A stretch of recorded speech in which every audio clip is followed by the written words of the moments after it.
Bienvenidos a un nuevo programa especial sobre el coronavirus.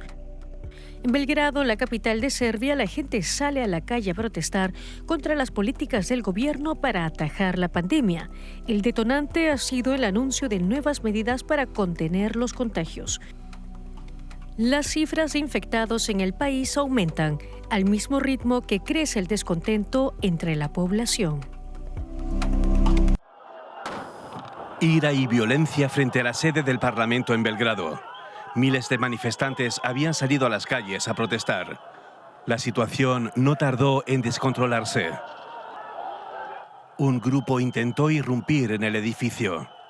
Para evitarlo, la policía empleó gases lacrimógenos y cargó contra los manifestantes. Los disturbios solo se calmaron con la llegada del amanecer. Docenas de personas resultaron heridas. El presidente serbio, Aleksandar Vučić, había anunciado una orden de confinamiento para el fin de semana en Belgrado, pero ante la intensidad de las protestas tuvo que ceder.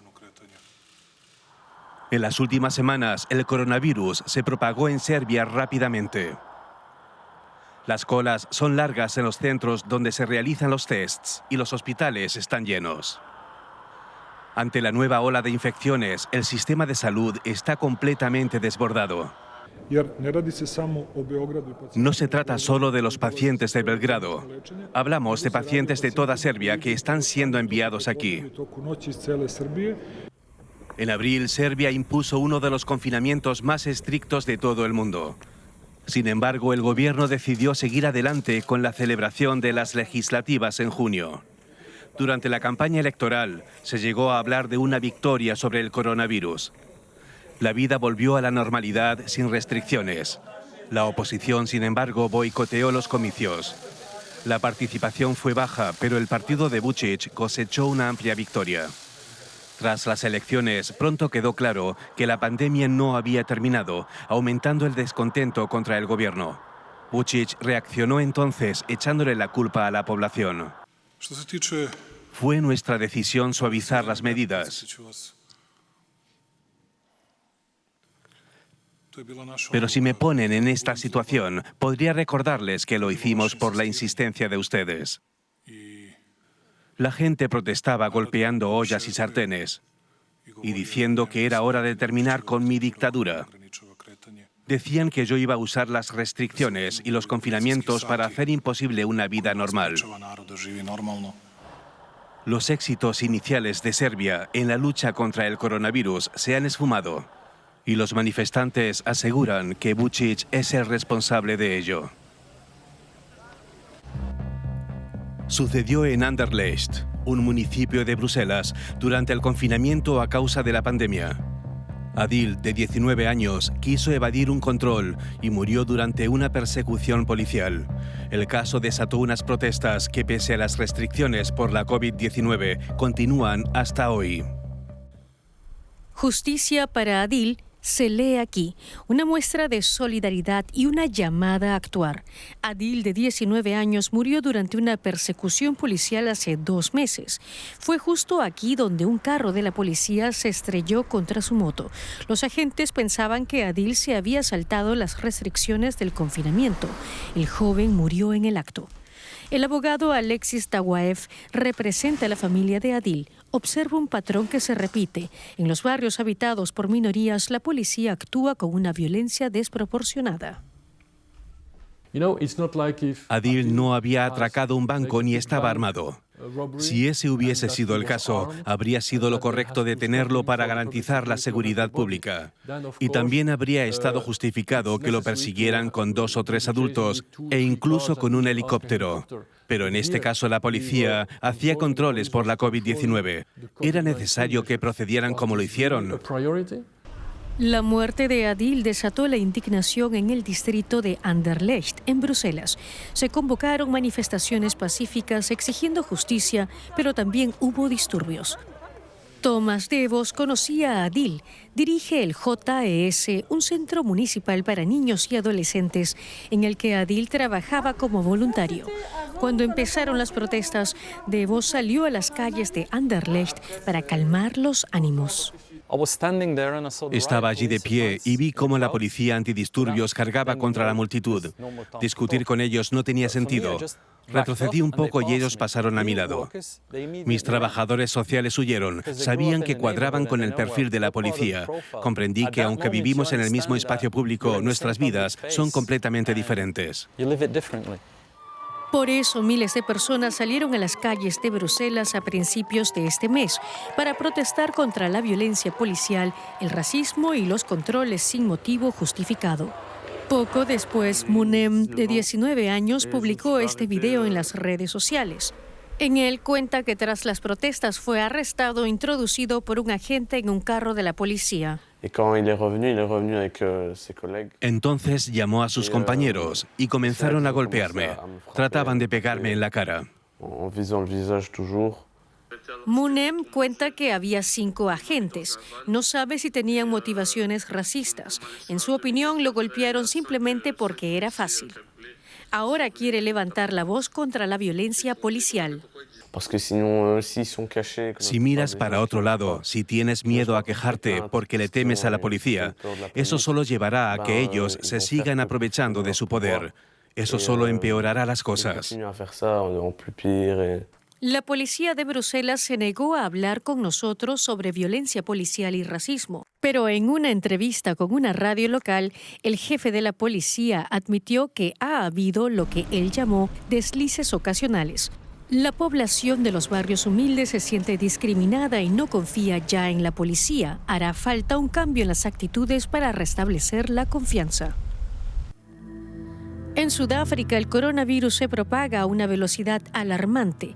Al mismo tiempo, se suele olvidar que allí la epidemia del SIDA todavía no es cosa del pasado. En los últimos años, el país ha logrado avances en la lucha contra el VIH. Sin embargo, estos se ven ahora amenazados por la COVID-19. Tembi hubiera preferido no venir a la clínica por temor al coronavirus, pero también para evitar las preguntas de sus vecinos. Tembi no es su verdadero nombre. Ella prefiere permanecer en el anonimato. Esta joven madre es seropositiva. Mi familia lo sabe. ¿Y sus amigos? No, porque les gusta el chisme y la gente te juzga. Eso no está bien, porque no sabes qué pasará contigo en el futuro. ¿Qué resultará al final? Una de cada 5 madres en el municipio de Khayelitsha es VIH positiva. Hasta hace unos años, 2 de cada 5 niños también tenía el virus. Pero ahora las posibilidades de que el VIH se transmita al nacer son inferiores al 5%. Sudáfrica ha avanzado mucho en su lucha contra el SIDA. El gobierno subvenciona los medicamentos y organizaciones como Médicos Sin Fronteras ayudan con programas educativos. Antes de la pandemia, un grupo de madres con VIH se reunía aquí una vez al mes, pero la crisis del coronavirus ha cancelado los encuentros. Estas madres se nutrían muchísimo de estas sesiones en grupo. Debatían con sus compañeras y también con los moderadores. Ahora que las sesiones no se llevan a cabo, los grupos postnatales se han visto muy afectados. Los médicos deben asesorar a las madres de forma individual. El VIH sigue siendo un problema serio. Debido a la COVID-19, muchos pacientes evitan venir y no obtienen sus medicinas. Los expertos creen que esto podría impactar negativamente en la lucha contra el SIDA, además de afectar a los futuros pacientes de tuberculosis. Tembi sabe que su medicación aumenta significativamente la esperanza de vida. Su único deseo ahora es que su hija esté a salvo tanto del VIH como del coronavirus. Las informaciones falsas sobre el coronavirus se propagan casi tan rápido como la propia enfermedad, especialmente en las redes sociales. Estas mentiras digitales no solo difunden el pánico, sino que ponen vidas en peligro. Por eso, en Togo, en el oeste de África, un grupo de jóvenes le ha declarado la guerra a las fake news. ¿Qué es verdad? ¿Qué es mentira? El equipo de TogoCheck escudriña Internet cada día en búsqueda de información falsa. 4 jóvenes togoleses son los fundadores de esta iniciativa tan importante en tiempos de la COVID-19, en los que se difunde un gran número de bulos, especialmente a través de WhatsApp. TogoCheck está comprometido con la lucha contra la desinformación. Esta circula principalmente de boca en boca y a través de las redes sociales. En tiempos de pandemia, la desinformación contribuye a crear polémica o sembrar el pánico. Nosotros filtramos la información falsa y proporcionamos la verdadera a los togoleses. El equipo de TogoCheck verifica la información a través de los llamados audiogramas, que son mensajes cortos de voz con imágenes, disponibles para los usuarios. Los audiogramas inmediatamente despiertan el interés. El usuario no solo los puede escuchar, sino que también ve las imágenes que lo acompañan. Además, el usuario sabe lo que está descargando. Con esto, los mensajes que enviamos son mucho más transparentes. Diarra Lisa trabaja para la Agencia de Cooperación Internacional Alemana, conocida como GIZ, que ha ayudado a que TogoCheck se transmita en muchas estaciones de radio en todo el país. Es un equipo muy dedicado y que trabaja a un nivel muy alto. Para verificar la información, se apoyan en fuentes creíbles como la OMS. Además, han formado una red de expertos aquí en Togo que les ayudan a detectar las informaciones falsas. Examinar y contrastar la información es un trabajo arduo, pero que convence cada vez a más personas. Es muy interesante ver cómo TogoCheck destapa los bulos. Especialmente en estos tiempos de pandemia, están realizando un trabajo encomiable. El equipo de TogoCheck lo tiene claro.